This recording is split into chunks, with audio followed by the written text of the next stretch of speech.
বছর পুজোতে আমার কি সর্বনাশ হলো দেখো বন্ধুরা। যে ঘরটিতে পুজোর সব জিনিস জোগাড় করে রেখেছি সেই ঘরটিতে কি না আজ এই ঘড়িটা পড়ে ভেঙে গেল। আমি ভেবেই পাচ্ছি না যে এটা কেন।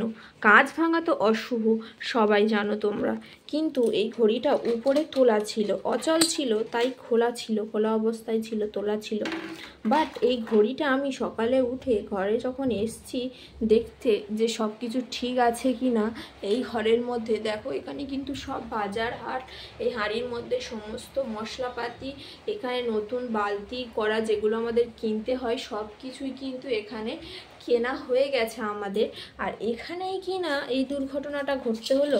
এরকমভাবে পুজোয় বাধা বিঘ্ন পড়লে কার ভালো লাগে বলো তো বন্ধুরা। তো এখানে কিন্তু কাঁচ দেখতে পাচ্ছ একদম ভর্তি হয়ে পড়ে গেছে, কিছুই নেই, জাস্ট ঘড়িটার। আর প্রবল বৃষ্টি হচ্ছে, ঝড় হচ্ছে। আমি কখনোই রান্না পুজোর দিন এত বৃষ্টি ঝড় দেখিনি।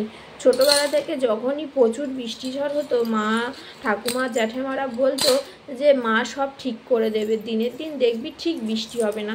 তো তেমনটাই হতো, পান্নার দিনে হয়তো বৃষ্টি হতো, বাট রান্নার দিনে কিন্তু কখনোই আমি বৃষ্টি দেখিনি। তো শুনতেই পাচ্ছ তোমরা বাইরে কতটা ঝমঝম করে বৃষ্টি হচ্ছে। আর এখানে কিন্তু আমি সানসেটের মধ্যে ঘড়িটাকে তুলে রেখেছিলাম। তো আমার কোনো ভুল ত্রুটি হলো কি না এই ঘরটিতে নিয়ে আমি সেটাই বুঝতে পারছি না। বৃষ্টি হচ্ছে দেখতে পাচ্ছ বন্ধুরা, প্রচণ্ড বেগে কিন্তু এখানে বৃষ্টি হচ্ছে, সে বৃষ্টির কুল কিনারা নেই। আর এখানে যে জামা কাপড়গুলো কেচেছিলাম সেগুলো প্রায় 2-3 দিন হয়ে গেছে, শুকনো হচ্ছে না, চারিদিকে শুধু জামা কাপড়, জামা কাপড়, জামা কাপড়। আর এখানে দেখো যে উনুনটাতে আমাদের রান্না হয় সেই উনুনটা এখানে কিন্তু তৈরি করা হয়েছিল। আর আমাদের কিন্তু কাঠ কুটো কিন্তু এখনও কোনো কিছু রেডি হয়নি, কেননা যেসব কাঠগুলো কাটা ছিল সেগুলো ভিজেই গেছে। ভেবেছিলাম 2-4 দিন শুকনো করতে দেবো, ব্যাস খড়খড়ে হয়ে যাবে।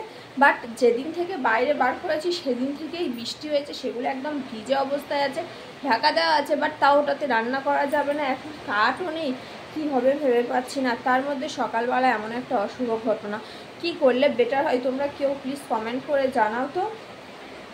দেখতে পাচ্ছ একদম কাঁচটা গুঁড়ো গুঁড়ো হয়ে গেছে।